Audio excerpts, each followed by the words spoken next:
자, 수학화 특강 세 번째, 여러 가지 부등식.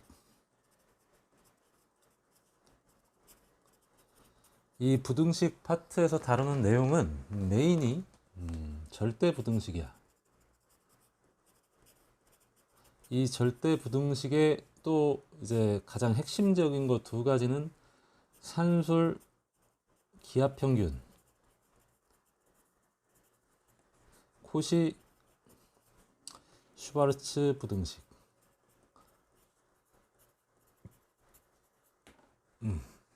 이게 두 가지가 메인인데 그 전에 나오는 것들이 있어. 두 가지 이야기를 할 텐데, 대소관계.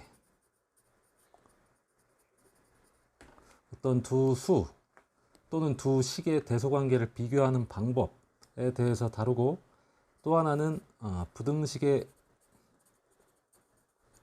사칙연산, 뭐 이렇게 표현을 해볼까? 이거 두 가지에 대해서 이제 여러 가지 부등식 단원의 앞부분에 이제 나오는 이야기들이야. 어떤 책에는 이 둘 중에 한 가지가 안 나오던데 선생님이 이거를 간단하게 다 소개를 해볼게. 대소관계. 대소관계는 일단 세 가지 형태의 대소관계 비교하는 방법에 대해서 이야기를 해볼 텐데, 가장 첫 번째로 우리가 대소관계에서 가장 많이 써먹는 방법은 거듭제곱이야. 중학교 때 제곱근을 배울 때 n제곱근에 대해서 이야기를 들었는지 배웠는지 모르겠지만 모르겠지만 학생들이 이 기호에 대해서 잘 모르더라고. 예를 들어서 루트 2랑 세제곱근 5라고 해볼까? 세제곱근 7이라고 해보자. 너무 큰가?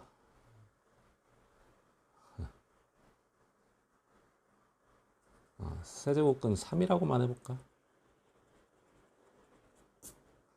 3이라고 해보자. 이 두 개의 수 중에 누가 더 큰지 물어보는 거야. 그랬을 때 어떻게 대소관계를 우리가 비교를 할 수 있느냐 이건데, 거듭제곱을 통해서 대소 비교를 한다는 얘기는 우리가 양의 값은 거듭제곱을 해도 뭐 제곱을 하든 세제곱을 하든 n제곱을 하든 대소관계의 변화를 주지를 않아. 그러니까 a가 b보다 크면, ab가 단 양수일 때 a가 b보다 크면 a제곱 b제곱도 더 크다고. 거꾸로 역도 성립해. 이게 a제곱이 b제곱보다 크면 a가 b보다 크다라고 이야기를 할 수가 있어. 단 양수인 조건 하에서. 근데 이 제곱근들은 항상 양의 값들을 갖기 때문에 거듭제곱을 통해 가지고 대소 비교를 한 후에 처음에 주어져 있던 두 수의 대소 관계를 이야기를 할 수 있게 되는 거란 말이야. 근데 선생님이 요 제곱근에 대해서 이야기를 살짝 더 해보면, 학생들이 이 기호의 의미를 잘 모르더라고. 이렇게 여기에 뭐 k라는 숫자가 이렇게 있고 바깥에 요 조그만하게 n이라고 쓰여져 있는 이 숫자가 의미하는 건, 얘는 이 수를 x라고 했을 때 x의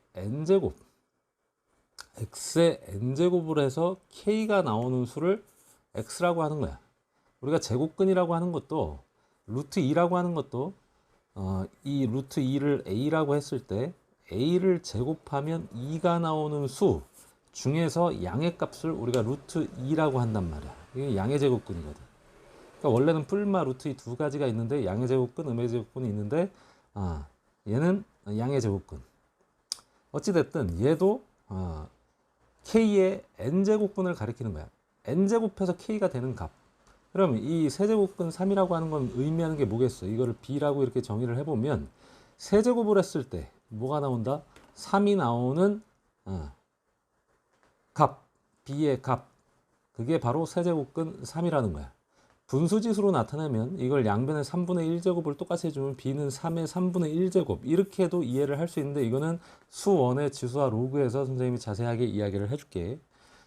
지금은 대소관계에 일단 집중을 해보자. 그러면 이 두 수가, 생각을 한번 해봐. 우리가 루트 2가 어떤 값인지 우리는 어떻게 알고 있지? 1.414 땡땡땡 요 정도로 값을 알고 있지. 근데 세제곱근 3이 얼마 정도 된다고 알고 있는 친구들 있나? 소수점 첫째 자리까지라도? 나도 몰라. 루트 3은 그냥 루트 3은 1.731 정도 된다는 거는 알고 있지만 세제곱근 3이 얼마다? 우리가 그걸 왜 기억하고 살아야 돼? 선생님도 몰라.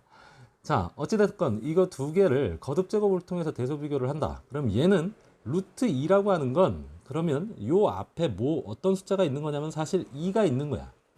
루트 2라고 하는 건 사실 이렇게 생긴 건데 제곱근은 가장 많이 쓰는 제곱근이기 때문에 거듭제곱이 뭐 제곱근이기 때문에 루트는 요 2를 생략했던 거야. 그동안 가장 보편적으로 일반적으로 많이 쓰는 거기 때문에 세제곱근 이후서부터 세제곱근 이상서부터 n제곱근 형태까지는 여기다 숫자를 써서 비교를 해줘야만 정확한 표기법이 된다. 어쨌든 2가 생략되어 있는 거야. 그러면 얘네 둘을 정수로 만들어서 거듭제곱을 통해서 정수를 만들어서 비교를 하려면 2와 3 제곱근의 최소 공배수 2와 3의 최소 공배수는 6이지. 그래서 루트 2에도 6제곱을 하고 루트 세제곱근 3에도 6제곱을 하는 거야. 그럼 루트 2에 제곱하면 2가 되고 세제곱을 더해야 되니까 얘는 8이고 얘는 세제곱을 하면 3이고 그걸 제곱하면 9가 되니까 누가 더 커? 9가 더 크지. 그래서 이게 더 커. 그럼 결론적으로 세제곱근 3이 루트 2보다 더 큰 값이라고 이렇게 비교를 할 수 있는 방법이야.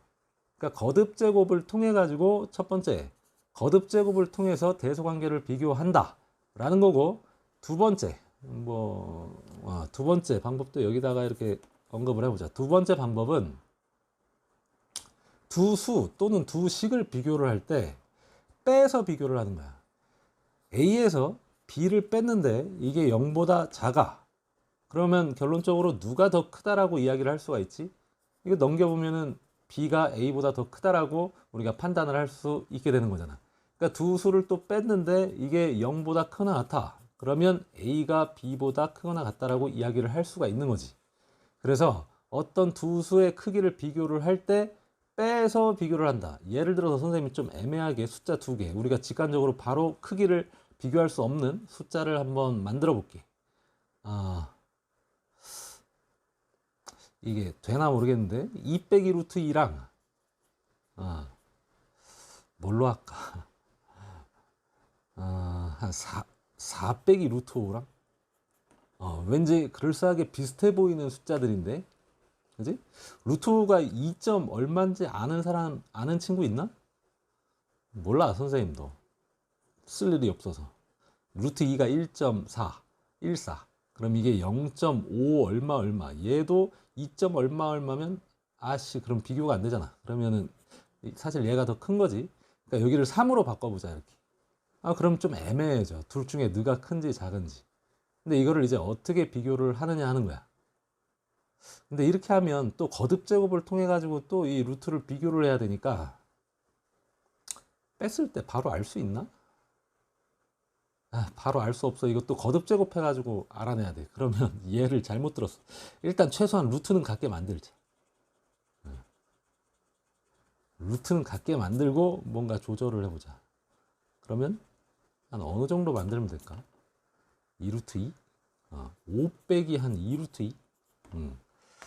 A가 큰가 B가 큰가 알기가 조금 애매하지. 상황이 이게 3점 얼마. 그래서 빼면 1점 얼마고 얘도 1점 얼마인데 A, B 둘 중에 누가 큰지를 우리가 판단하기가 좀 애매해. 그래서 얘는 빼봐. 이렇게 A에서 B를 빼면 마이너스 2고 빼면 루트 2잖아. 근데 루트 2보다 마이너스 2가 크기가 더 크기 때문에 이게 음수가 나온 걸 확인할 수가 있어. 그럼 누가 더 큰 거야? B가 더 크다라고 이렇게 판단을 할 수가 있어. 세 번째 방법은 A, B를 나누는 거야. 그래서 1보다 큰지 작은지. 만약에 이렇게 1보다 작다라고 나오면 A는 B보다 작다라고 얘기할 수 있을까? 얼핏 보면 되는 것 같지만 전제 조건이 따라야 돼. A, B가 일단 양수라는 조건 하에서 두 식 또는 두 수를 나눴을 때 1보다 작으면 누가 더 큰 거야? 분모가 더 큰 거야.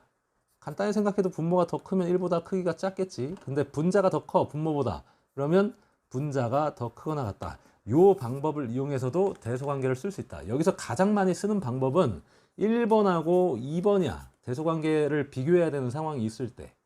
근데 가끔 가다가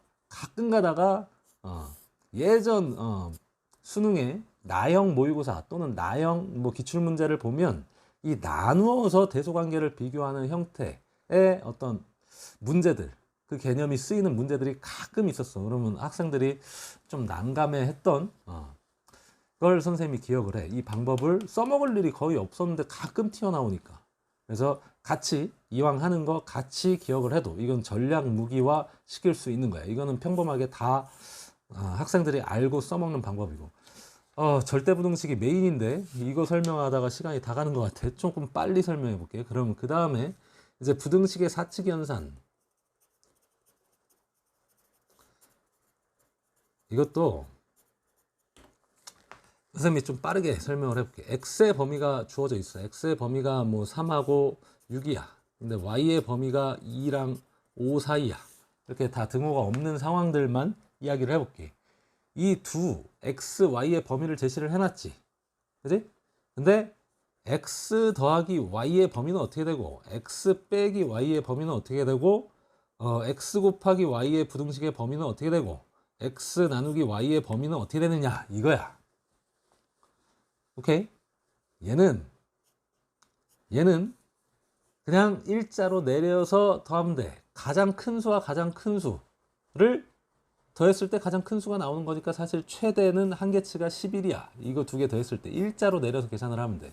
얘도 가장 작은 두 수가 더해지면 가장 작은 값이 나오니까 5가 되는 거야.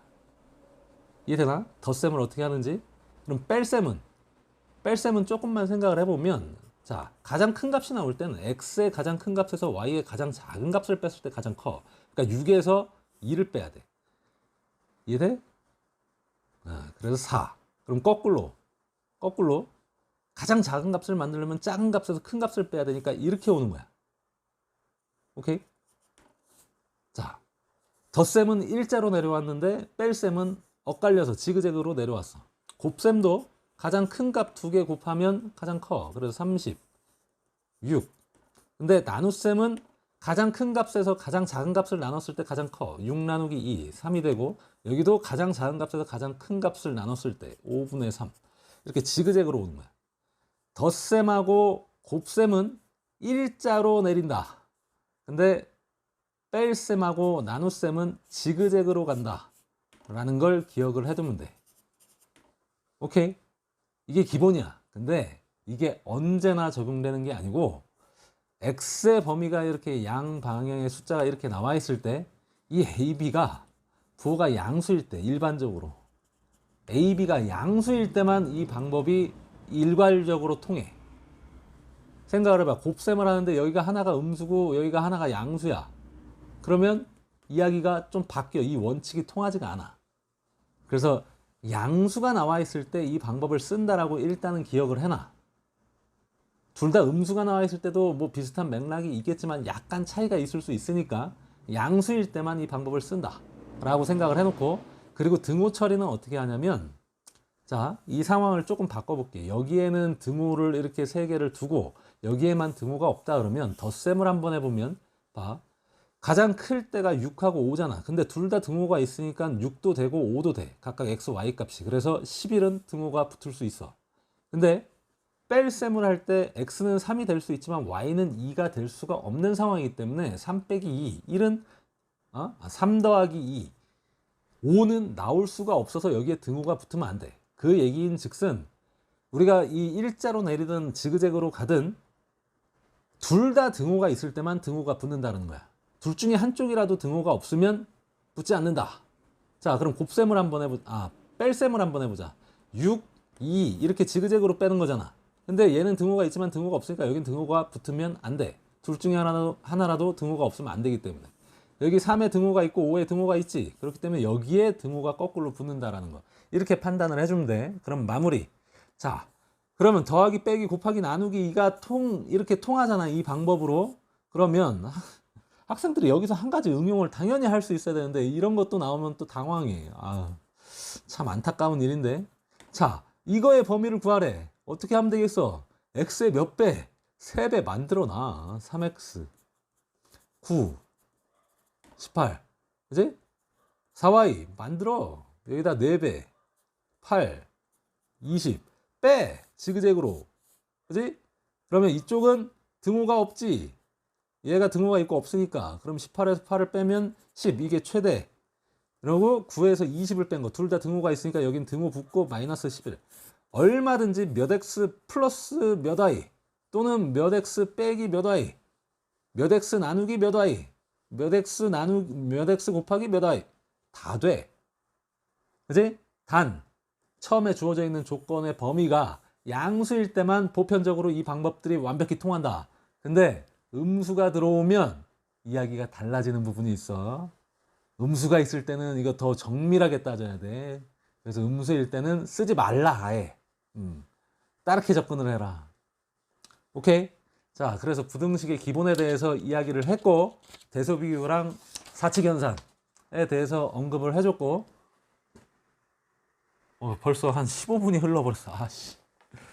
절대부등식이 메인인데 이거 시간 빨리 가네. 자, 쏘리. 그럼 이제 절대부등식에 대해서 이제 본격적으로 설명을 해볼게. 절대부등식이라고 하는 건 말 그대로 절대적으로 성립하는 부등식. 별거 아니야. 학생들이 너무 어렵게 접근하는 뭐 산술 기하평균만 또 코시-슈바르츠 부등식만 절대부등식이라고 알고 있는 친구들이 있는데, 그러니까 항상 성립하는 부등식.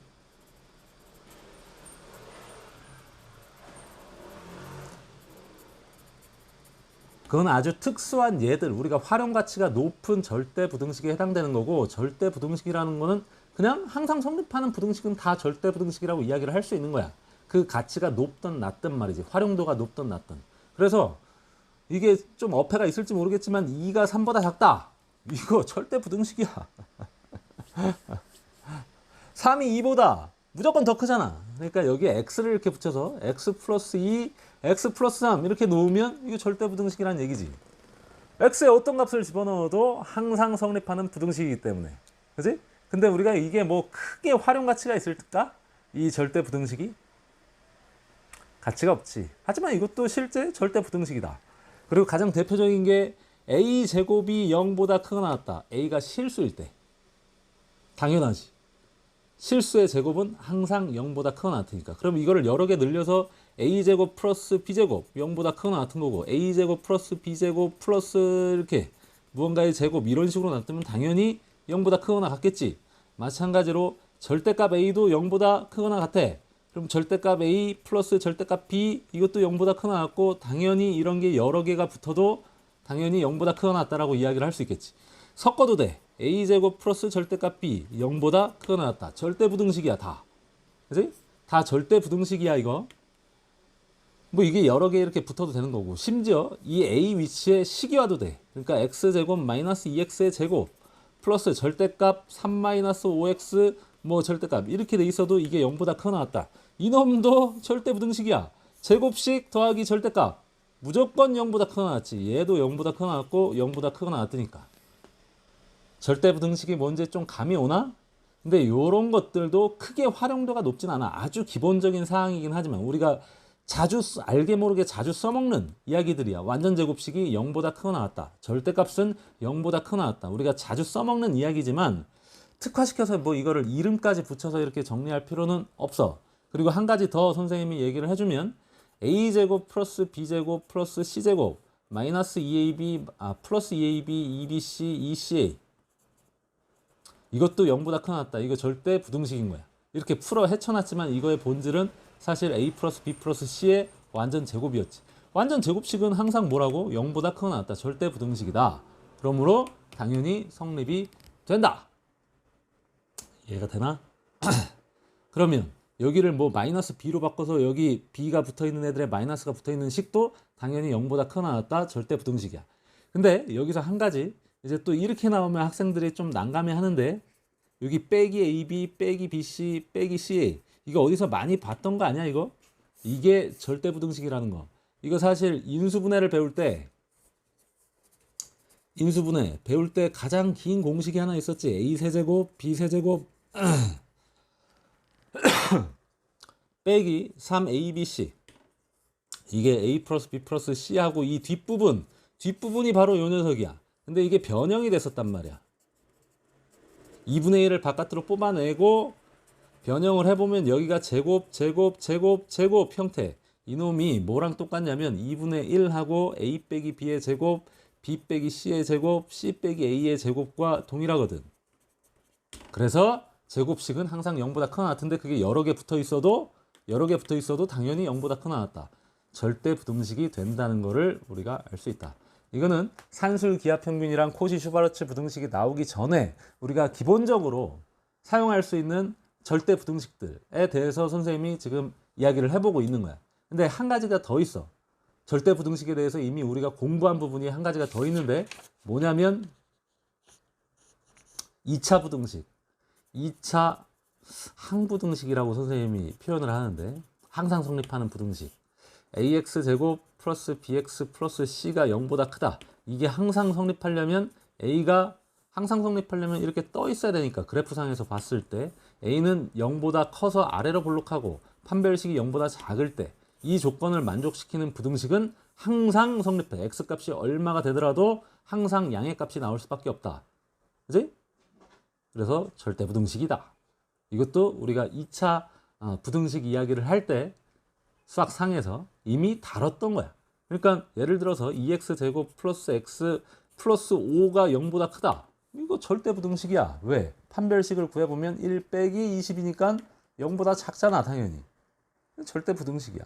뭐 대표적인 게 뭐 x제곱 플러스 오메가 형태. 이것도 0보다 크다. 왜? 판별식 0보다 작으니까. 이해돼? 이해되나? 이해되나? 기억나나 이거? 막 표로 이렇게 몇 가지지? 6가지, 4가지 해가지고 24칸의 2차 부등식의 형태를 다 그렸었는데 그거 아무 때건 그릴 수 있어야 돼. 기억이 안 나는 친구들은 수학상 특강을 찾아보기를 바래. 선생님 수학상 특강에 이게 어느 정도냐면 어디 부분이냐면 한 20강에서 30강 사이에 2차 항부등식 해가지고 선생님이 아주 자세하게 설명을 해놨으니까 기억이 안 나거나 잘 모르는 친구들은 그거를 참고를 했으면 좋겠고. 자, 이제 됐어. 이제 오늘 설명해야 될 메인 절대 부등식의 메인 테마 2가지. 산술 기하 평균. 선생님이 글씨를 좀 막 쓰는 것 같지만 선생님이 글씨를 왜 이렇게 연필을 길게 잡고 쓰냐면 이 화면에서 잘 보이라고 선생님이 길게 잡고 쓰는 거야. 근데 선생님이 학생들 앞에서 설명할 때도 연필로 이렇게 써서 설명할 때도 학생들이 안 보이니까 선생님이 길게 잡고 글씨를 쓰거든. 그래서 글씨가 좀 날리더라도 이해를 해줘. 선생님도 짧게 잡고 쓰면 앵간히 글씨 좀 써. 근데 길게 잡고 쓰면 어쩔 수 없이 이렇게 좀 흘러가. 그래도 알아볼 수 있는 정도로 선생님이 많이 발전을 시킨 거야. 좀 양해를 구할게, 그 부분은. 자, 그 다음 산술 기하 평균, 그 다음에 코시 슈바르츠 부등식. 이거 뭐 사람인데 그냥 코시라는 사람하고 슈바르츠라는 사람이 발견했나 봐. 그래서 코시 슈바르츠 부등식 두 사람이야. 이게 뭐 한 사람의 업적이 인정이 안 돼가지고 코시 부등식으로 이름이 잠깐 바뀌었다는 얘기가 있었는데 지금 다시 코시 슈바르츠 부등식이라고 얘기를 하더라고. 난 자세한 내 마음은 몰라. 어쨌든 산술 기하 평균이라고 하는 건 뭐냐면 산술 평균이 있고 기하 평균이 있어. 우리가 중학교 때 너희 시험을 보고 나면 이렇게 몇 과목 한 5과목 6과목 시험을 보고 나면 평균을 만들지. 평균을 내보잖아. 그래서 평균이 뭐 80점이 넘는지 90점이 넘는지 이렇게 따져서 내 내신이 어느 정도 나올까 이렇게 산출을 해보잖아. 학교 선생님한테 여쭤봐가지고. 이제 그때 사용하는 평균이 산술 평균이야. 그러니까 우리가 평균이라고 하는 게 고정관념을 가지고 있는 게 너희가 항상 사용했던 각 항목들을 더하고 그 개수로 나누는 거. 그게 평균이라고만 너희는 알고 있지만 평균의 종류는 생각보다 상당히 다양해. 평균을 어떻게 정의하는가 하는가에 따라서 평균의 값이 다 달라져. 그러니까 너희가 사용했던 평균은 산술 평균이라고 하는 다양한 평균 중에 딱 한 가지 형태였던 거야. 가장 보편적으로 많이 쓰는 평균. 그게 바로 산술 평균이었던 거야. 산술 평균의 형태는 두 개의 로 이야기를 하면 두 개의 값을 더하고 2로 나눠준 게 이게 바로 산술 평균이다. 오케이? 그럼 기하 평균이라고 하는 건 구하는 방식이 달라. 얘는 두 개의 값을 더하는 게 아니라 곱해. 곱하고 어떻게 처리를 해줄까? 나누기 2를 할까? 아니, 루트를 붙여서 만드는 게 기하평균이야.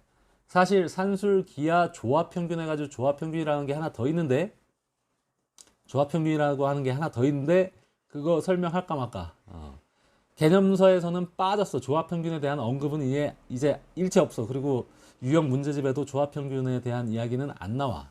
예전에는 산술, 기하, 조합평균 해가지고 등차중앙, 등비중앙, 조화중앙 요거랑 연관시켜서 선생님이 설명을 했었는데, 선생님도 그럼 조합평균에 대해서는 설명을 아예 안 할게. 근데 얘네 둘이 AB가 양수라는 조건이 있으면 항상 산술평균이 기하평균보다 크거나 같아. 무조건. 왜? 냐고 물으신다면 설명을 해드리지.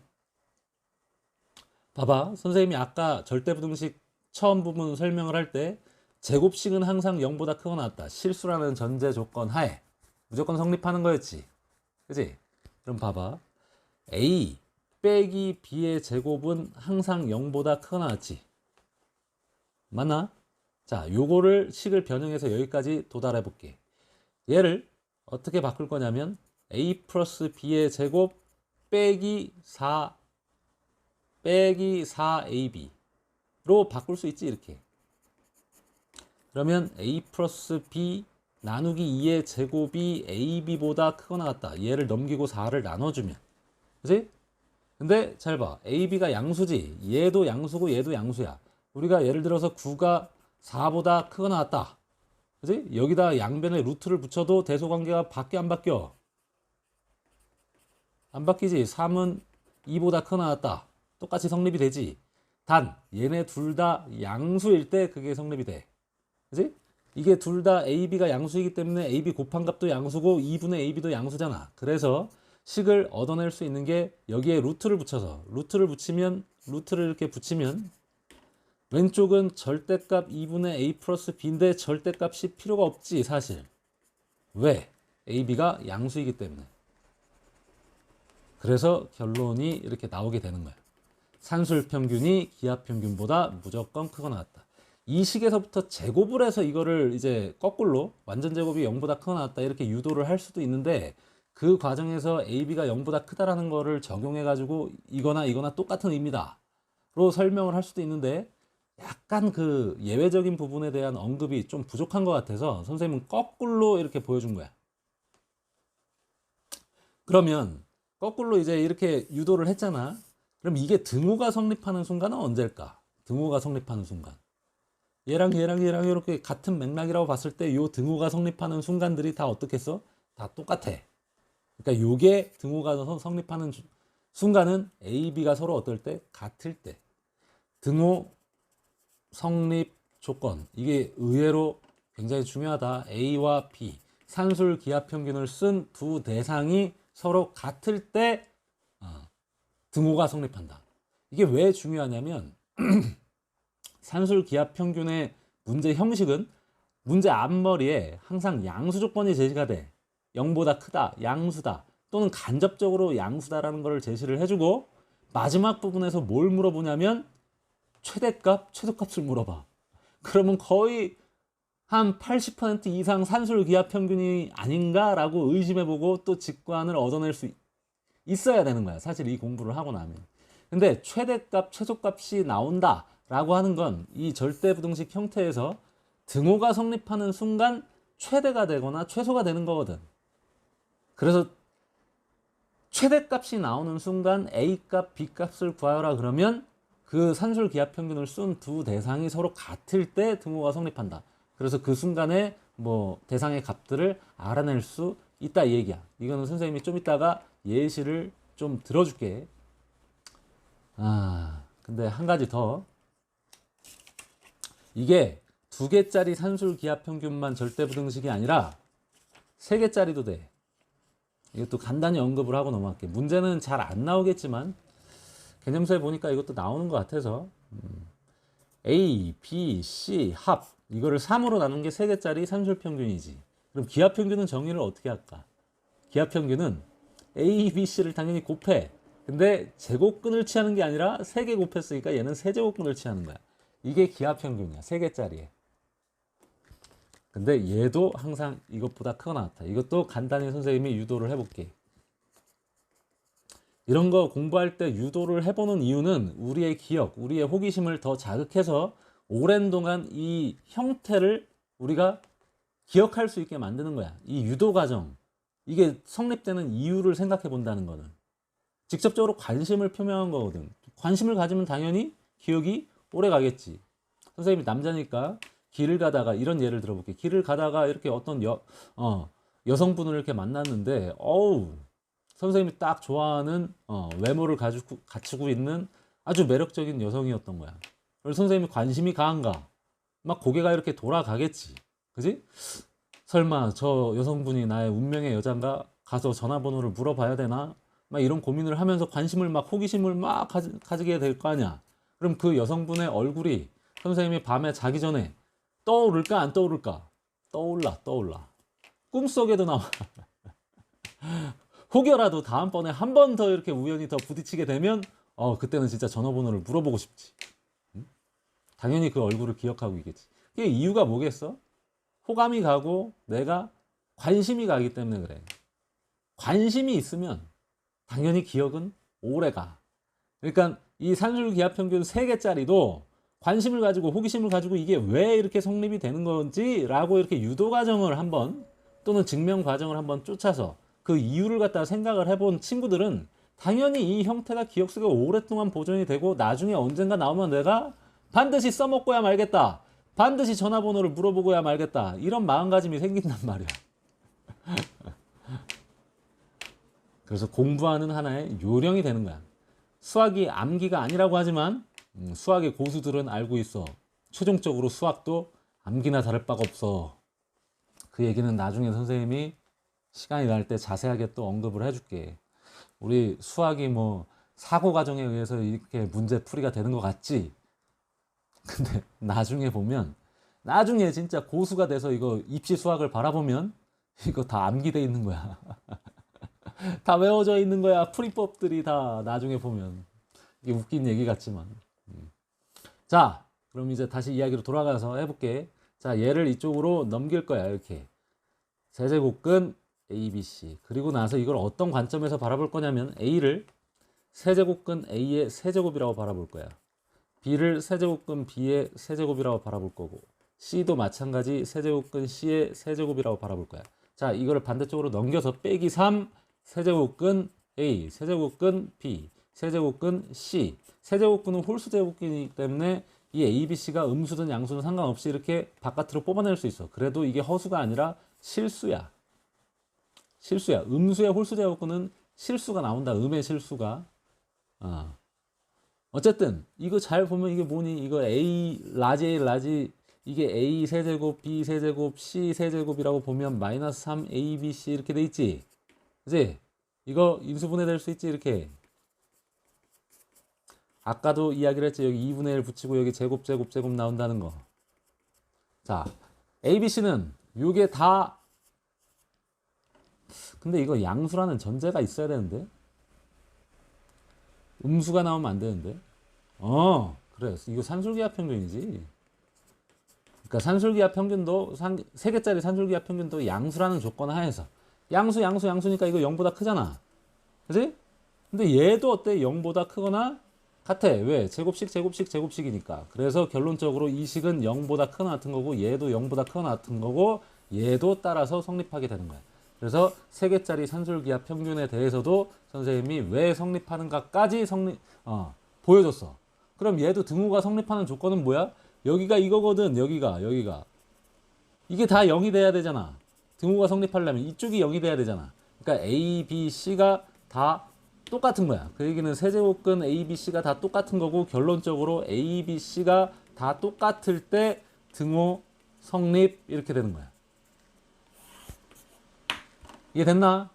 산술기하 평균 개념에 대해서 2가지를 설명을 해줬어. 근데 이게 언제 어떻게 쓰이는지에 대해서 선생님이 이제 살짝 이야기를 해볼게. 이거 특강으로 선생님이 자세하게 이제 문제 풀이를 하면서 더 예시를 많이 보여주겠지만 간단하게 이야기를 해보면 우리가 합이 예를 들어서 합이 8이래. 근데 곱의 최대값을 구하라. 이렇게 문제가 나오거나 당연히 x, y는 0보다 큰 조건이야. 또는 곱이 예를 들어서 10이야. 근데 합의 최소값을 물어봐. 양수라는 전제 조건 하에 합 주고 곱 최대값. 양수라는 조건 하에 곱 주고 합의 최소값. 또 뭐 이런 식으로 줄 수도 있어. 이게 예를 들어서 숫자를 좀 지저분하게 만들면 이렇게도 나올 수 있고 이런 형식으로 또는 뭐 2xy가 16인데 16 그럼 너무 숫자가 뻔하잖아. 아씨 숫자 뭘로 할까? 9? 9로 해보자. 분수 나올 텐데 이거 2xy가 이렇게 됐을 때 뭐 예를 들어 3x 플러스 2y의 최소값 이런 형식의 문제들을 푸는데 산술기하 평균이라는 절대부등식을 활용할 수가 있는 거야. 예를 들어서 이거를 풀어보면 산술기하 평균 xy에 대해서 항상 이 값은 루트 xy보다 크거나 같기 때문에 봐. 이게 8이잖아. 그럼 이쪽이 얼마가 돼? 4가 되지. 그럼 양변을 제곱해보면 xy는 16보다 작거나 같아. 그래서 xy의 범위의 최대값은 16 이렇게 나오는 거지. 그리고 그 순간에 x값, y값을 구하라 그러면 선생님이 뭐라 그랬어? 등호가 성립하는 순간은 이 두 대상이 서로 어떨 때? 같을 때. 그럼 xy가 같은데 더해서 8이야. 그럼 xy가 다 둘 다 얼마일 때? 4일 때 최대값 16 이렇게 해석을 하는 거야. 그럼 얘도 마찬가지로 해보면 x 플러스 y 나누기 2가 루트 xy잖아. 근데 이쪽이 루트 10이지. 그러면 x 플러스 y는 2 루트 10보다 어떤 거야? 크거나 같은 거잖아. 그러니까 최소값은 x 플러스 y의 최소값은 2 루트 10이고 그 순간의 x값, 그 순간의 y값은 또 x, y가 둘 다 같을 때니까 x제곱이 루트 10. x제곱이 10. x나 y나 다 양수니까 플러스 루트 10일 때 이거일 때 최소값 2 루트 10이 나오는 거야. 그럼 이 두 개의 문제 형식은 이제 일반화 시킨 거지. 여기도 몇 x 몇 y, 몇 x y 이런 식으로 이제 확장을 시킨 거야. 물론 이것보다 더 많은 변형법들이 이제 문제를 변형하는 방법들이 있지만 그거는 선생님이 다음 문제풀이 강의에서 이 개념 강의를 완전히 처음부터 끝까지 다 끝내고 경우의 수, 순열, 조합까지 개념 강의를 다 끝내고 이제 세부 강의를 들어갈 때 그때 이 자세한 내막에 대해서 선생님이 소개를 해줄게. 유형들에 대해서. 굉장히 다양한 변형들이 있고 그걸 어느 정도 공부를 해놔야 학교에서 야심차게 준비한 시험 문제에 대해서 아주 깔끔하게 아주 쉽게 풀어낼 수가 있을 거야. 자, 어쨌든 기본만 설명을 해보면 여기까지만 설명을 해보면 자, 해봐. 2x랑 y랑이야. 나누기 2한 게 루트 그럼 이거 두 개 곱한 거니까 2xy잖아.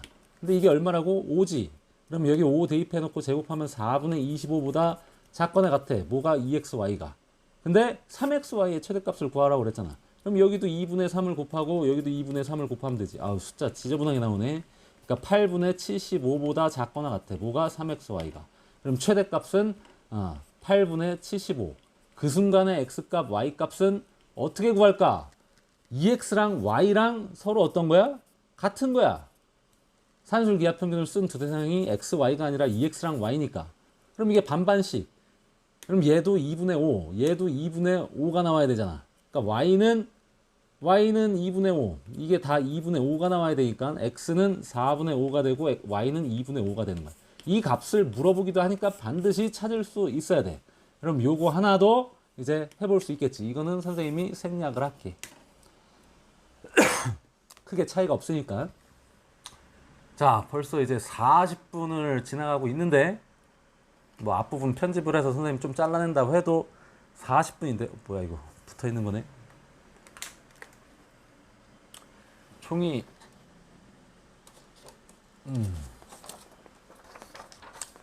아이고 목 아파. 자, 이제 거의 다 왔으니까 선생님이 좀 더 참고 지금 목이 굉장히 물을 한 잔 마시고 싶은데 참고 강의를 계속 이어가 볼게. 마지막 이제 남은 거는 코시 슈바르츠 부등식이야. 뭔가 대단히 있어 보이지? 우리 집합에서 드 모르간의 법칙 그랬을 때 뭔가 있어 보였지만 사실 알고 나니까 아무것도 아니잖아. 코시 슈바르츠 부등식도 마찬가지로 별거 아니야. 얘는 코시 슈바르츠 부등식을 쓰는 문자들이 다 실수라는 조건만 있으면 돼. A, B, 뭐 X, Y가 다 실수일 때 항상 성립하는 절대 부등식이 어떤 형태를 지니고 있냐면 A제곱 플러스 B제곱이 X제곱 플러스 Y제곱과 곱해진 이 식의 값은 항상 AX 요렇게 짝지은 거 더하기 요렇게 짝지은 거 BY의 완전 제곱보다 항상 크거나 같아. 항상 크거나 같아. 이거를 코시 슈바르츠 부등식이라고 한다. 그럼 얘도 등호 성립하는 조건이 뭔가 의미가 있겠지. 그것까지 선생님이 유도를 해가지고 밝혀줄게. 밝혀줄게. 자, 이거를 전개를 해볼 거야. 얘 전개하면 A제곱 X제곱. 사실 이거 책 펴보면은 조금만 관심 갖고 찾아보면 책에 다 나오거든. 근데 학생들이 책을 잘 안 읽고 눈을 뜨고 있는데도 읽지도 않고 말해주는데도 듣지도 않고 그래가지고 선생님도 막 소리를 지르고 제발 이것 좀 읽어봐라 라고 이야기를 많이 하는데 공부를 잘하는 친구들은 얘기 안 해도 스스로 책을 읽고 선생님이나 또 누군가 이렇게 설명해주는 부분을 잘 집중해서 귀담아 들으려고 하고 그 말뜻이 뭔지 곱씹어보고 그런 친구들이 공부를 잘하는 거야. 공부 잘하는 거 별거 없어. 보이는 대로 보고 들리는 대로 들으면 그만이야. 근데 그걸 잘 못해. 우리 학생들 뿐만 아니라 우리 인간들 성인들도 마찬가지야. 들리는 대로 듣지를 못해. 관심 가는 것만 듣고 자기가 듣고 싶은 것만 들어. 곡해를 해. 그리고 보려면 다 봐야 되는데 눈이 두 개밖에 없어서 다 보지를 못해. 부분밖에 못 봐. 전체를 조망하는 시야가 좁아. 그래서 편견이 생겨. 인간의 한계인지도 몰라. 근데 공부를 잘하는 친구는 그런 편견들을 없애기 위해서 잘 보려고, 잘 읽으려고 이렇게 노력하고 있는 그대로 또 잘 듣고 잘 들으려고 노력하는 친구들이야. 잘 보고 잘 들으면 돼. 잘 읽고 잘 쓰고 잘 말하고 잘 생각하면 그만이라고 공부라는 게. 자, 아유 잔소리 그만하고 자 전개를 해볼게. A제곱 Y제곱 B제곱 X제곱 B제곱 Y제곱이야. 이쪽도 전개를 해보면 A제곱 X제곱 B제곱 Y제곱 두 개 곱하고 2배 A, B, X, Y 이렇게 되겠지. 자, 요놈 똑같네. 지울 수 있겠네. 요놈 똑같네. 또 지울 수 있겠네. 넘겨. AY의 제곱 마이너스 2ABXY 뭔가 느낌이 오나? BX의 완전 제곱이 0보다 크거나 같다. 이거 완전 제곱으로 인수분해가 되지. AY 빼기 BX의 완전 제곱이 0보다 크거나 같다. 얘랑 상등이야. 다 똑같은 부등식을 변형한 거야. 그렇기 때문에 완전 제곱식은 0보다 크거나 같다. 이게 참이므로 얘까지 다 항상 성립하는 참이 되는 거야. 이해되나?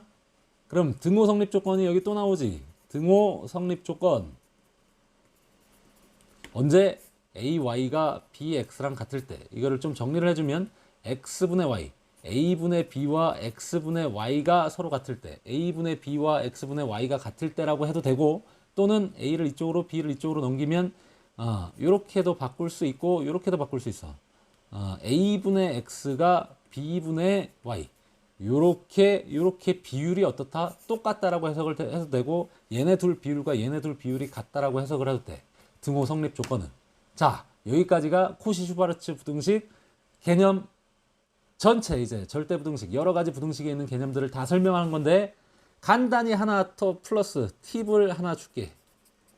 이것도 3개짜리가 존재해. 이것도 3개짜리가.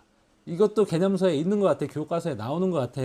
자, 3개짜리 여기 간단히 유도 과정은 설명하지 않을게. 너무 식이 커져서 굳이 증명 안 해봐도 돼. 그거는 이것만 할 줄 알면 돼. 자, 3개짜리 A제곱 플러스 B제곱 플러스 C제곱 단 A, B, C, X, Y, Z가 다 실수일 때 얘는 뭐보다 순서가 똑같지. 뭐 형식이 이렇게 AX, BY 플러스 CZ의 완전 제곱보다 크거나 같다. 3개짜리 코시 슈바르츠 부등식이야. 등호 성립 조건은 언제? 요거 비율 A분의 X와 B분의 Y와 C분의 Z가 동일할 때 등호가 성립한다.